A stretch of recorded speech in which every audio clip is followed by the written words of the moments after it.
Bismillahirrahmanirrahim. Now, this is our second lecture on the topic of pharmaceutical microbiology and introduction.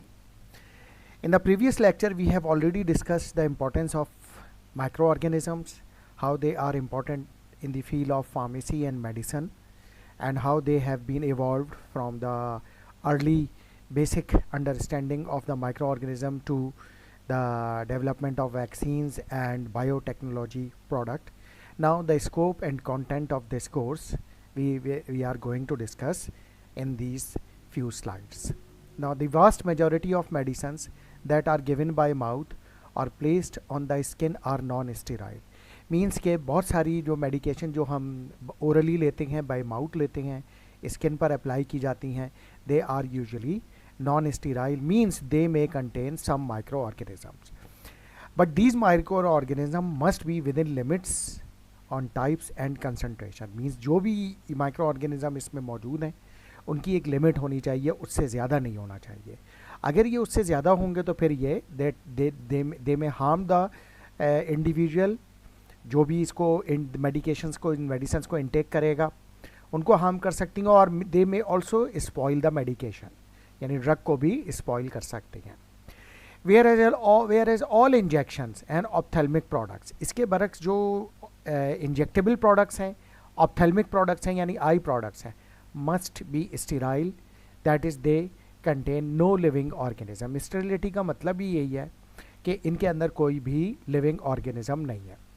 Means किसी भी किस्म का कोई micro organism in preparation में नहीं होना चाहिए. तो डेफिनेटली क्योंकि ये इंजेक्टेबल प्रोडक्ट्स हो गई ऑप्थेल्मिक प्रोडक्ट्स हो गई ये भी फार्मासिस्ट बनाता है, उसकी रिस्पॉन्सिबिलिटी है to prepare these pharmaceutical products injectables and ophthalmic products. तो उसको स्टेराइल कैसे करना है, क्या मेथोडोलॉजी यूज़ करनी है, किस तरह से करना है, तो उसके लिए ये अंडरस्टैंडिंग माइक्रोबायोलॉजी की ज़रूरी है. Products for other anatomical sites इसके अलावा जो और एनाटॉमिकल साइट्स पर अप्लाई की जाती हैं प्रोडक्ट फॉर एग्जांपल नोज़ यानी नेजल ड्रॉप्स, ईयर यानी ईयर ड्रॉप्स, ओटिक प्रिपरेशंस भी कहलाती हैं. Vaginal tablets, creams, pessaries and bladder products are often sterile but not invariably यानी ये डिपेंड करेगा some time they are sterile but not necessarily they are sterile. Now, the microbiological quality of non-sterile medicine is controlled by specifications defining the concentration of the organism that may be present and requiring a absence of a specific potentially hazardous organism. अब ये जो point है ये कह रहा है कि quality should be maintain of pharmaceutical product. Non sterile medicine का मतलब ये नहीं है कि उसमें बहुत ही हाई कंसंट्रेशन में माइक्रो ऑर्गेनिज्म मौजूद हो, बल्कि वो एक लिमिट के अंदर मौजूद हो और जो ऑर्गेनिज्म मौजूद हो वो हैजर्डियस ना हो यानी लाइफ के लिए डेंजरस ना हो. तो ये दो चीज़ें भी डिटरमिन करना फार्मास्यूटिकल प्रोडक्ट में ज़रूरी है कि एक तो जो माइक्रो ऑर्गेनिज्म उसमें मौजूद है तो जो उसकी लिमिट है वो उस लिमिट के अंदर मौजूद है, नॉन स्टेराइल प्रोडक्ट अगर वो है तो उस लिमिट के अंदर है. और दूसरी ये कि जो भी ऑर्गेनिज्म है वो हैजर्डियस नहीं है यानी किसी भी किस्म की जो है वो डिजीज़ कॉजिंग पैथोजेनिक नहीं है. तो इसके लिए जो है वो जो फार्मासिस्ट जो होता है वो जो फार्मास्यूटिकल इंडस्ट्री होती है उसके एनवायरनमेंट को भी कंट्रोल करता है यानी उसकी एनवायरनमेंट को भी चेक करना ये फार्मासिस्ट की रिस्पॉन्सिबिलिटी होती है कि माइक्रो ऑर्गेनिजम्स का लोड उस एनवायरनमेंट में कितना है यानी माइक्रो ऑर्गेनिजम्स का पॉल्यूशन उस एनवायरनमेंट में कितना है और कौन से माइक्रो ऑर्गेनिज्म है.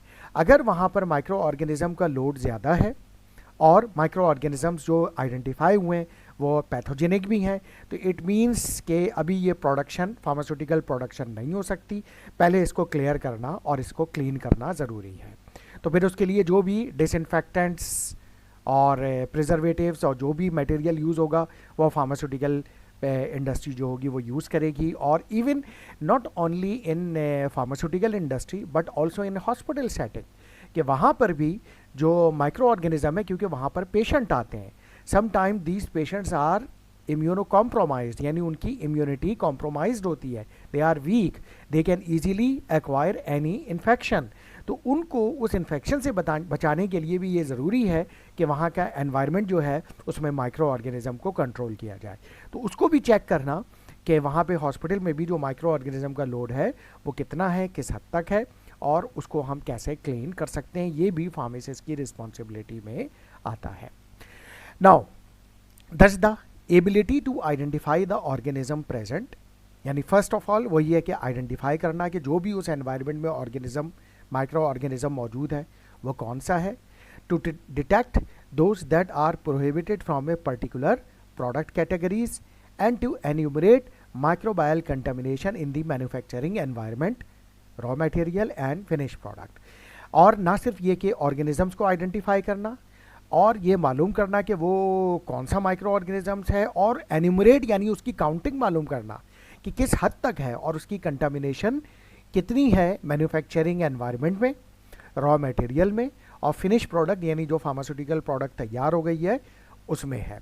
तो ये सारी इंफॉर्मेशन गैदर करना भी और इस पर प्रिवेंटिव एक्शन लेना भी कि अगर वो माइक्रो ऑर्गेनिज्म हैजर्डियस है, हार्मफुल है, और वो माइक्रो ऑर्गेनिज्म अपनी लिमिट से ज़्यादा है उस एनवायरनमेंट में, रॉ मटेरियल में या फिनिश प्रोडक्ट में, तो उसको कैसे रिमूव करना है, या जब भी उसको मैन्युफैक्चर किया जा रहा है उस इंडस्ट्री में तो उस इंडस्ट्री में उसको कंट्रोल कैसे करना है, ये भी रिस्पॉन्सिबिलिटी फार्मासिस्ट की भी है, फार्मास्यूटिकल माइक्रोबायोलॉजिस्ट की भी है, और उनके अंदर ये स्किल्स होने चाहिए कि वो ये आइडेंटिफाई भी कर सकें, उनका लोड भी मालूम कर सकें कि माइक्रो ऑर्गेनिजम्स का लोड कितना है, और अगर एनवायरनमेंट में, रॉ मटेरियल में और फिनिश प्रोडक्ट में वो अपनी लिमिट से ज़्यादा है तो उसको क्लियर और इसको रिमूव करना का की मेथोडोलॉजी क्या होगी और क्या मटेरियल, डिसइंफेक्टेंट्स और प्रिजर्वेटिव्स यूज़ किए जाएंगे। Therefore familiarity with the characteristics of anti microbial preservatives that may be a component of medicine required to minimize the risk of microbial growth and spoilage during storage and use by the patient। इसीलिए ये बात जो है वो पहले भी कल के लेक्चर, ये प्रीवियस लेक्चर में भी ये बात की गई है, पिछले लेक्चर में भी ये बात की गई है कि एक फैमिलियरिटी, अंडरस्टैंडिंग इसकी भी होनी चाहिए फार्मासिस्ट की कि फार्मास्यूटिकल प्रोडक्ट में जो वो प्रिजर्वेटिव के तौर पर जो सब्सटेंस या केमिकल ऐड कर रहे हैं एज एंटी माइक्रोबायल, जो कि माइक्रो ऑर्गेनिज्म की ग्रोथ को मिनिमाइज़ करेगा इन मेडिकेशन, और ना सिर्फ ग्रोथ को इनिबिट करेगा, जब उसकी ग्रोथ इनिबिट होगी तो ये स्पॉइलेज भी फार्मास्यूटिकल प्रोडक्ट का नहीं होगा। तो फिर वो जो फार्मास्यूटिकल प्रोडक्ट पेशेंट तक पहुंचेगी वो हेल्दी प्रोडक्ट होगी, और उसमें जो है वो किसी किस्म की कोई कंटामिनेशन इस तरह की नहीं होगी कि वो किसी पेशेंट को वो मेडिकेशन लेने के बाद हार्म कर सके, पर्टिकुलरली फॉर दोज प्रोडक्ट्स जो कि नॉन स्टीरॉयल प्रोडक्ट्स होती हैं, जैसे टैबलेट्स हो गई, सिरप्स हो गए, सस्पेंशंस हो गए, सॉल्यूशंस हो गए, स्किन क्रीम्स हो गई, ऑइंटमेंट्स हो गए। तो ये तमाम प्रोडक्ट्स के लिए ये देखना पड़ता है कि उसमें माइक्रो ऑर्गेनिज्म का लोड कितना है। अगर वो परमिटेबल लिमिट में है तो ठीक है, अगर वो उस लिमिट को क्रॉस कर रहा है तो फिर इसका मतलब ये हुआ कि फिर माइक्रो ऑर्गेनिज्म के लोड को कम करने के लिए जो भी प्रिजर्वेटिव ऐड करना है, जो एनवायरमेंटल कंट्रोल करना है उसकी प्रिपरेशन के दौरान, कि प्रिपरेशन के दौरान किसी किस्म की माइक्रोबायल कंटामिनेशन ना हो जाए और वो प्रोडक्ट में, रॉ मटेरियल में या फिनिश प्रोडक्ट में अपनी लिमिट से ज़्यादा आ जाए, और अगर वो फार्मास्यूटिकल प्रोडक्ट ह्यूमन कंज्यूम करेगा और वो उसको डिजीज़ कॉज कर सकती है तो फिर उसको कैसे कंट्रोल करना है, प्रिजर्वेटिव कौन सा होना चाहिए। प्रिजर्वेटिव में ये बात भी का भी ख्याल रखना है कि वो प्रिजर्वेटिव ऐसा हो कि जो ह्यूमन इंडिविजुअल, जब अगर वो प्रिजर्वेटिव हम टैबलेट, कैप्सूल या सिरप में ऐड कर रहे हैं तो वो प्रिजर्वेटिव ह्यूमन को कोई हार्म ना पहुंचाए। तो ये भी मेक श्योर करने की ज़रूरत होती है। नाउ फॉर स्टीराइल प्रोडक्ट, ये तो हमने अब तक बात कर ली नॉन स्टीराइल प्रोडक्ट की, अब आते हैं स्टीराइल प्रोडक्ट पे। For sterile product the criterion of quality is simple, very simple criteria. वो क्या है? There should be no detectable microorganism whatsoever, यानी किसी भी सूरत में कोई भी माइक्रो ऑर्गेनिज्म उस स्टीराइल प्रोडक्ट में मौजूद नहीं होना चाहिए, यानी कंप्लीटली स्टीराइल होना चाहिए। जैसे मैंने ये बताया कि स्टेरिलिटी का मतलब भी यही है कि the product is free from living organism, और क्योंकि माइक्रो ऑर्गेनिजम्स लिविंग ऑर्गेनिजम्स होते हैं तो इसी वजह से स्टेरिलिटी का वर्ड यूज़ किया जाता है। The product should therefore be able to pass a test for sterility, यानी स्टीराइल प्रोडक्ट जब बनाई जाती है तो पर उसको चेक करने के लिए कि वो स्टीराइल है या नहीं है, उसके लिए स्टेरिलिटी टेस्ट किया जाता है। तो अगर वो स्टेराइल होगी तो the product should pass the test for sterility. And a knowledge of the procedure and interpretation of the results of such test is an important aspect of pharmaceutical microbiology. तो sterility test कैसे होगा उसकी knowledge होना, उसका procedure कैसे होगा, किस method से वो होगा, और फिर उसके बाद उसके जो रिजल्ट्स आएंगे उसकी इंटरप्रिटेशन कैसे होगी, इसकी अंडरस्टैंडिंग भी फार्मास्यूटिकल माइक्रोबायोलॉजी में इम्पॉर्टेंट एस्पेक्ट है. इसकी नॉलेज भी एक फार्मासिस्ट को होनी चाहिए. Now injections are also subject to a test for pyrogens. अच्छा जनाब, ठीक है, ये जो इंजेक्टेबल प्रोडक्ट्स हैं इनको सिर्फ ये इन पे सिर्फ स्टेरिलिटी टेस्ट नहीं किया जाएगा बल्कि एक और टेस्ट भी किया जाएगा जो कि पायरोजेन टेस्ट किया जाता है. अब ये पायरोजेंस क्या है? दीज आर द सब्सटेंसेस, यानी ये पायरोजेन वो सब्सटेंसेज हैं that cause A rise in body temperature when introduce into the body. यानी ये वो सब्सटेंस है अगर ये बॉडी में चले जाएं तो ये बॉडी का टेम्परेचर बढ़ा देते हैं, यानी फीवर कॉज करते हैं. तो फीवर कॉजिंग एजेंट्स है, यानी पायरेटिक एजेंट्स है. आपने सुना होगा एंटी पायरेटिक, यानी वो मेडिकेशंस जो कि फीवर रिड्यूस करती हैं. तो वो इसी से निकला है पायरोजेन से, क्योंकि पायरोजेंस जो माइक्रो ऑर्गेनिजम्स में होते हैं वो फीवर कॉजिंग होते हैं और उसकी वजह से फीवर आता है, यानी बॉडी टेम्परेचर राइज होता है. दैट इज़ वाई वो पायरोजेंस जो है वो पायरेटिक होते हैं, यानी फीवर कॉजिंग होते हैं. तो हम मेडिकेशंस लाइक पैरासीटामोल यूज़ करते हैं एज एंटी पायरेटिक जो कि फीवर को रिड्यूस करती है. अच्छा, अब सवाल ये पैदा होता है ये पायरोजेंस होते क्या हैं? क्या ये माइक्रो ऑर्गेनिज्म है?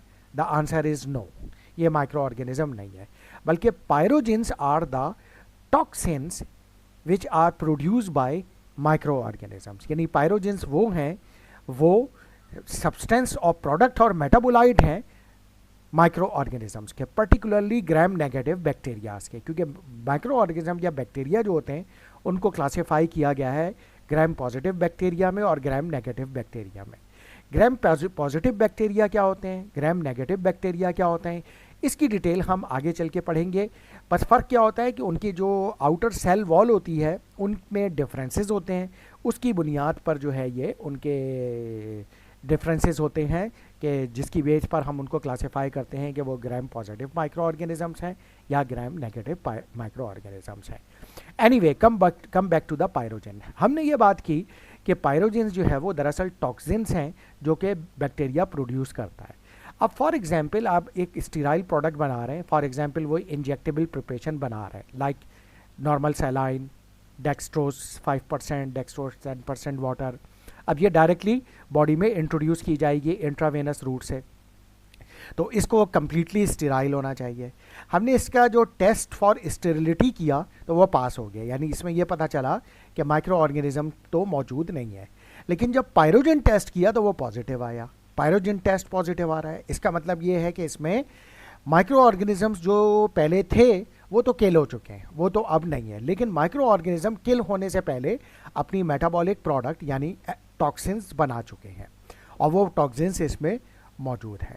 तो वो टॉक्सिन जो है जब ये इंजेक्टेबल प्रिपरेशन अगर किसी को लगेगी तो इन्फेक्शन तो नहीं होगा क्योंकि उसमें माइक्रो ऑर्गेनिज्म को किल किया जा चुका है. लेकिन पायरोजेन जो उसकी मेटाबॉलिक प्रोडक्ट मौजूद है उसकी वजह से इस इंजेक्टेबल प्रिपरेशन को जब लगाया जाएगा तो पेशेंट को फीवर होगा. तो इस फीवर को रिड्यूस करने के लिए फिर पैरासीटामोल देनी पड़ेगी. और अगर हम फार्मास्यूटिकल क्वालिटी के हिसाब से बात करें तो वो इंजेक्टेबल प्रिपरेशन जिसमें पायरोजेन प्रेजेंट होंगे वो प्रोडक्ट फेल हो जाएगी, यानी उसको मार्केट में नहीं भेजा जा सकता जब तक उसको पायरोजेन फ्री ना किया जाए. अच्छा, अब ये पायरोजेंस क्या होते हैं? जैसे मैंने बताया ये टॉक्सिन्स होते हैं. इसकी और डिटेल अगले बुलेट पॉइंट में हमें मिल रही है जो हम ऑलरेडी बात कर चुके हैं कि strictly speaking any substance which cause fever following injection, यानी कोई भी सब्सटेंस जो इंजेक्शन लगने के बाद फीवर कॉज करे इज ए पायरोजेन, यानी वो पायरोजेन है. But in reality the vast majority are of bacterial origin, और ये बैक्टीरियल ओरिजिन होते हैं. And it is for this reason that the detection, assay and removal of bacterial pyrogen are considered within the realm of microbiology. अब क्योंकि ये bacteria से ही originate होते हैं यानी बैक्टीरिया से ही हासिल किए जाते हैं ज़्यादातर, और उसके बैक्टीरियल पायरोजन यानी जो कि बैक्टीरिया के एंडोटॉक्सिन्स होते हैं। जो बैक्टीरियल टॉक्सिन्स होते हैं वो दो तरह के होते हैं, एक्सोटॉक्सिन्स एंड एंडोटॉक्सिन्स। इनकी डिटेल हम आगे चल के जब हम बैक्टीरिया को डिटेल में डिस्कस करेंगे तो वहाँ पर हम इस पर बात करेंगे कि इन दोनों में, एंडोटॉक्सिन्स में और एक्सोटॉक्सिन्स में आखिर डिफरेंसेस होते क्या है। लेकिन बहरहाल ये तो हमें मालूम है कि ये बैक्टीरियल प्रोडक्ट है और ये एंडोटॉक्सिन्स होते हैं, पायरोजेंस, और ये भी मालूम है कि ये फीवर कॉजिंग होते हैं, इससे फीवर आता है। और जो इंजेक्टेबल प्रिपरेशन होती है that must be pyrogen free, means के दीज बैक्टीरियल पायरोजन और बैक्टीरियल एंडोटॉक्सिन फ्री। और एक फार्मास्यूटिकल माइक्रोबायोलॉजी में इसको चेक करना, इसको डिटरमिन करना, और अगर ये टॉक्सिन्स पायरोजेंस आ जाएं तो फिर इसको रिमूव करने का प्रोसीजर भी मालूम होना चाहिए कि किस तरीके से इसको रिमूव किया जाता है। इसके जो टेस्ट होते हैं पायरोजन के, वो एनिमल पे भी किए जाते हैं, यानी इन वीवो भी किए जाते हैं और इन विट्रो भी किए जाते हैं। इन वीवो में इसको हम क्या करते हैं कि रैबिट पे करते हैं, कि रैबिट को वो इंजेक्टेबल प्रिपरेशंस जो है वो लगाते हैं और फिर चेक करते हैं कि उससे रैबिट का फीवर, यानी फिर रैबिट को फीवर हो रहा है, बॉडी टेम्परेचर राइज हो रहा है, नहीं हो रहा है। अगर नहीं हो रहा तो इसका मतलब है कि ये जो प्रोडक्ट है वो स्टीराइल भी है और पायरोजन फ्री भी है और इसको मार्केट में भेजा जा सकता है, यानी product is free from pyrogen. ये तो इन वीवो टेस्ट है, यानी एनिमल में किया जाता है। इसके अलावा एक और टेस्ट भी होता है which is called LAL test, LAL, LAL test, जो कि इन विट्रो टेस्ट है, यानी एनिमल की इसमें ज़रूरत नहीं होती। लाल किस चीज़ का एब्रीवेशन है? लाल मीन्स, जो लाल में फर्स्ट एल है वो है लिम्यूलस। लिम्यूलस ए का मतलब है एमेबिसाइट और थर्ड जो अल्फ़ाबेट है यानी एल जो है उसका मतलब है लाइसेट। तो ये कंप्लीटली बना लिम्यूलस एमेबिसाइट लाइसेट टेस्ट। तो लिम्यूलस एमेबिसाइड लाइसेट टेस्ट ये भी किया जाता है। इसमें हम पेट्री डिश लेते हैं, उसमें लाल केमिकल डालते हैं, लिम्यूलस एमेबिसाइड लाइसेट डालते हैं। उसके बाद उसमें जो भी इंजेक्टेबल प्रिपरेशन है उसको उसके साथ मिक्स कर देते हैं, यानी लाल टेस्ट जो है उसकी किट जो होती है उसमें उसको साथ ये जो है वो इंजेक्टेबल प्रिपरेशन को मिक्स कर दिया जाता है। उसके बाद उसको रख दिया जाता है। If after certain time period within 24 hour अगर उसमें जेल फॉर्मेशन हो गई, यानी वो जो लिम्यूलस एमेबिसाइड लाइसेट पे जो में से इसके साथ जो इंजेक्टेबल प्रिपरेशन मिक्स की गई थी, अगर उसमें जेल फॉर्मेशन हो गई तो इसका मतलब है कि उस इंजेक्टेबल प्रिपरेशन में पायरोजन मौजूद है और पायरोजन पॉजिटिव है और पायरोजन को रिमूव करने की ज़रूरत है। और अगर उसमें जेल फॉर्मेशन नहीं होती है तो इसका मतलब है that product is pyrogen free, उसमें पायरोजन मौजूद नहीं है। तो फिर वो बैच जो होगा वो इस तरीके से पास कर दिया जाएगा। तो ये जो होगा मेथड होगा यूज़ किया जाएगा फॉर पायरोजन टेस्टिंग के लिए, यानी लाल टेस्ट जो है वो किया जाएगा। अच्छा, अब आते हैं हम इस बात पर कि स्टेराइल मेडिसिन प्रिपेयर कैसे की जाएगी, स्टेराइल मैन्युफैक्चरिंग होगी कैसे। Sterile medicines may be manufactured by 2 different strategies. इसके लिए 2 डिफरेंट स्ट्रेटजीज फार्मास्यूटिकल इंडस्ट्री में यूटिलाइज की जाती हैं। अब वो 2 स्ट्रेटजीज हैं क्या क्या, उसको हम देखते हैं। The most straightforward and preferred option is to make the product, यानी जो भी फार्मास्यूटिकल प्रोडक्ट बनानी है वो बना लें, फिर उसके बाद पैकेट यानी उसको पैक कर लें इन इट्स फाइनल कंटेनर, जो भी फाइनल कंटेनर उसका होगा, बॉटल है, प्लास्टिक कंटेनर है, स्ट्रिप पैकिंग है, ब्लिस्टर पैकिंग है या और कोई पैकिंग है, and sterilize it by heat, radiation और other means. This method is called terminal sterilization. अभी हम इस पर भी बात करेंगे कि इसको टर्मिनल स्टेरिलाइजेशन कहते क्यों है।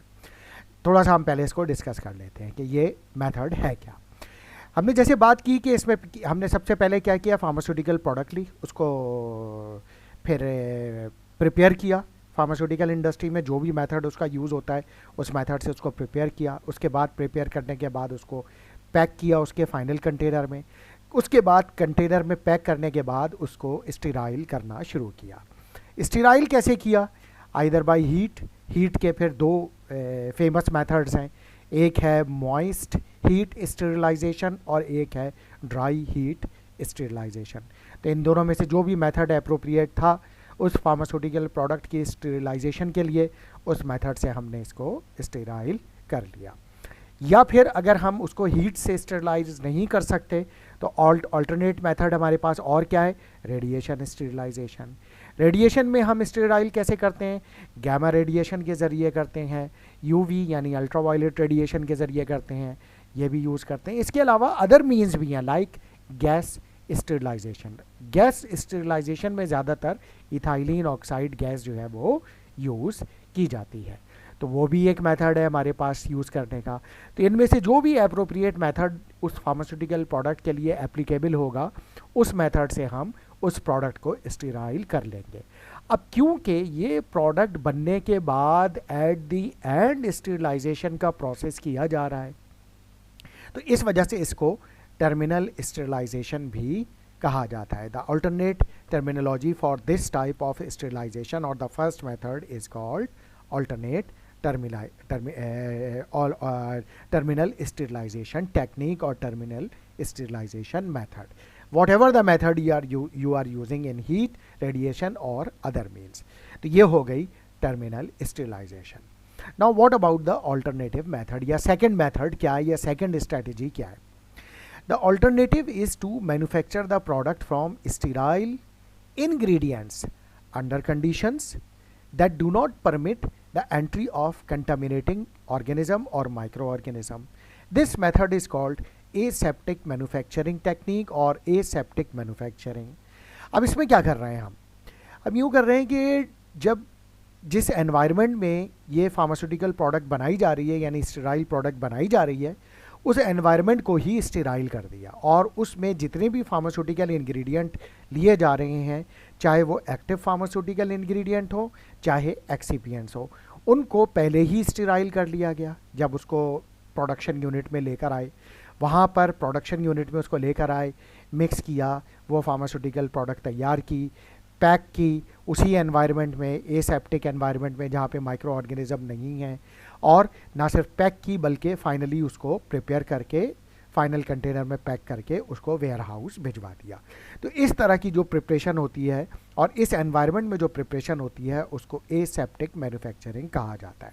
अब ये aseptic manufacturing is also a big challenge. वो इसलिए कि जिस एनवायरनमेंट में आप काम कर रहे हैं, जिस एनवायरनमेंट में ये फार्मास्यूटिकल प्रोडक्ट प्रिपेयर की जा रही है, उस एनवायरनमेंट को जो है वो माइक्रो ऑर्गेनिज्म की कंटामिनेशन से बिल्कुल क्लीन होना चाहिए, बिल्कुल वहाँ पे माइक्रो ऑर्गेनिज्म की ग्रोथ नहीं होनी चाहिए। तो उसके लिए different filters, environmental control materials, ये सब यूज़ किए जाते हैं ताकि वहाँ पर माइक्रो ऑर्गेनिज्म मौजूद उस एनवायरनमेंट में ना हो और इस चीज़ को मेक श्योर किया जाए कि उस एनवायरनमेंट में माइक्रो ऑर्गेनिज्म नहीं है और जो फार्मास्यूटिकल प्रोडक्ट के इंग्रेडिएंट्स लाए जा रहे हैं वो भी स्टेराइल हैं, एनवायरनमेंट भी स्टेराइल है, एंड वी आर श्योर कि जो at the end pharmaceutical product बनाई गई है वो स्टेराइल प्रोडक्ट बनी है। तो इस तरह से हम इस चीज़ को मेक श्योर कर सकते हैं कि ये एसेप्टिक मैन्युफैक्चरिंग है और उसके बाद जो प्रोडक्ट बनी है वो भी स्टेराइल है। डेफिनेटली उस पर भी फिर बाद में वही स्टेरिलिटी टेस्ट वो भी करना पड़ेगा, पायरोजन टेस्ट वो भी करना पड़ेगा, जो कि हम पिछली स्लाइड्स में देख चुके हैं, और उसको यानी कंफर्म करने के लिए कि ठीक है हमने एसेप्टिक एनवायरनमेंट को मेंटेन तो किया था, लेकिन क्या वाकई वो एसेप्टिक एनवायरनमेंट में जो प्रोडक्ट बनी है वो स्टेराइल है भी या नहीं है। तो उसको मेक श्योर करने के लिए वो टेस्ट भी हम बाद में करेंगे। नाउ अब ये डिसाइड करना पड़ेगा हमें कि कौन सी प्रोडक्ट्स जो होगी वो फर्स्ट मेथड से प्रिपेयर की जाएगी जिसमें हम टर्मिनल स्टेरिलाइजेशन कर रहे हैं, और कौन सी फार्मास्यूटिकल प्रोडक्ट्स हैं जो कि एसेप्टिक मैन्युफैक्चरिंग एनवायरनमेंट में प्रिपेयर की जाएंगी। क्योंकि जो एसेप्टिक मैन्युफैक्चरिंग टेक्निक है it is bit expensive technique, क्योंकि इसमें एनवायरनमेंट कंट्रोल करना पड़ता है, स्पेशलाइज फिल्टर्ड एयर चाहिए होती है एनवायरनमेंट में जिसमें माइक्रो ऑर्गेनिजम्स मौजूद ना हो, बिल्कुल क्लीन एनवायरनमेंट हो। इसके अलावा जो इंडिविजुअल्स वहाँ पर, जो ह्यूमन इंडिविजुअल वहाँ पे मैन्युफैक्चरिंग में इन्वॉल्व हैं, जो काम कर रहे हैं, they should also be free from micro organisms, यानी वो भी हेल्दी हों और उनमें किसी भी किस्म का कोई ऐसा माइक्रो ऑर्गेनिज्म ना हो जो प्रोडक्ट को वहाँ पे उस एनवायरनमेंट में कंटामिनेट कर सके। तो इसके लिए जो है वो ये जो ऐसा एनवायरनमेंट क्रिएट करने के लिए कॉस्ट एक्स्ट्रा कॉस्ट बियर करनी पड़ती है, यानी इसके लिए ये कह लीजिए कि it is bit expensive environment to maintain, यानी ऐसा एनवायरनमेंट मेंटेन करने के लिए हमें खर्चा फार्मास्यूटिकल इंडस्ट्री को ज़्यादा करना पड़ता है, एक्सपेंसिव एनवायरनमेंट होता है ये। तो डेफिनेटली इसमें जो फार्मास्यूटिकल प्रोडक्ट बनेगी वो भी एक्सपेंसिव होगी, और जब वो एक्सपेंसिव होगी तो वो पेशेंट की क़ुव्वत ख़रीद से भी बाहर हो सकती है, या ये कि वो एक्सपेंसिव प्रोडक्ट हो सकती है, हर एक उसको ख़रीद नहीं सकता। तो हमारी तो कोशिश यही होती है एज ए फार्मासिस्ट कि हम जो भी प्रोडक्ट बनाएं, जो भी मेडिसिन बना रहे हैं, वो जो पेशेंट है उसकी क़ुव्वत ख़रीद में आए, वो उसको ख़रीद सके और उससे फ़ायदा उठा सके और अपनी डिजीज़ को कंट्रोल कर सके। तो इसमें ये डिसाइड करने के लिए कि कौन सा मेथड यूज़ होगा, the last bullet point is saying कि लेटर ऑप्शन, यानी ये जो सेकंड वाला ऑप्शन है जो कि एसेप्टिक मैन्युफैक्चरिंग वाला है, तो latter option is usually selected किसके लिए, व्हेन द इंग्रेडिएंट और physical form of the product, यानी ड्रग की जो इंग्रेडिएंट है या फिजिकल फॉर्म है, रेंडर इट हीट और रेडिएशन सेंसिटिव, यानी अगर जो प्रोडक्ट है वो हीट से सेंसिटिव है, यानी हीट लेबाइल है, हीट से डिग्रेड हो सकती है या रेडिएशन से डिग्रेड हो सकती है, डीकम्पोज हो सकती है, तो फिर बेहतर यही होगा कि हम ऑल्टरनेट मेथड यानी एसेप्टिक मैन्युफैक्चरिंग टेक्निक को यूज़ करें और उस तरह से फार्मास्यूटिकल प्रोडक्ट बनाएं। हाँ, अगर प्रोडक्ट हीट सेंसिटिव नहीं है, रेडिएशन सेंसिटिव नहीं है, तो फिर हमें एसेप्टिक एनवायरनमेंट की ज़रूरत नहीं है, हम फर्स्ट मेथड से प्रोडक्ट को प्रिपेयर कर लेंगे और टर्मिनल स्टेरिलाइजेशन बाय हीट और रेडिएशन उसको कर लेंगे और वो प्रोडक्ट स्टेराइल हो जाएगी और वो इस काबिल हो जाएगी कि उसको हम यूटिलाइज़ कर सकें और वो पेशेंट जो है वो उसको यूज़ कर सकता है। क्योंकि अगर वो हीट सेंसिटिव होगी या हीट लेबाइल होगी या रेडिएशन सेंसिटिव होगी, तो फिर दो पॉसिबिलिटीज़ हो सकती हैं कि वो हीट या रेडिएशन से डिकम्पोज हो जाए और डिकम्पोज होने के बाद वो इनर्ट कंपोनेंट में कन्वर्ट हो जाए, यानी फिर उसको लेने का कोई फ़ायदा ना हो, तो वो भी लॉस है पेशेंट का, यानी पेशेंट की डिजीज़ ठीक नहीं होगी। और ये भी हो सकता है कि डिकम्पोज होने के बाद वो प्रोडक्ट जो है वो टॉक्सिक कंपोनेंट में यानी टॉक्सिक केमिकल में कन्वर्ट हो जाए, और अगर वो प्रोडक्ट पेशेंट जो लेगा तो वो पेशेंट को हार्म भी किसी न किसी सूरत में पहुंचा सकती है। तो इसके लिए इसी वजह से ये ज़रूरी है कि एनवायरनमेंट जो है वो कंट्रोल हो और हीट और रेडिएशन सेंसिटिव प्रोडक्ट को फिर हम टर्मिनल स्टेरिलाइजेशन के प्रोसेस पे ना ले जाएं, बल्कि एसेप्टिक एनवायरनमेंट में उसकी प्रिपरेशन करें। तो इस तरह से हम उस प्रोडक्ट को प्रिपेयर कर लेंगे। Thank you very much.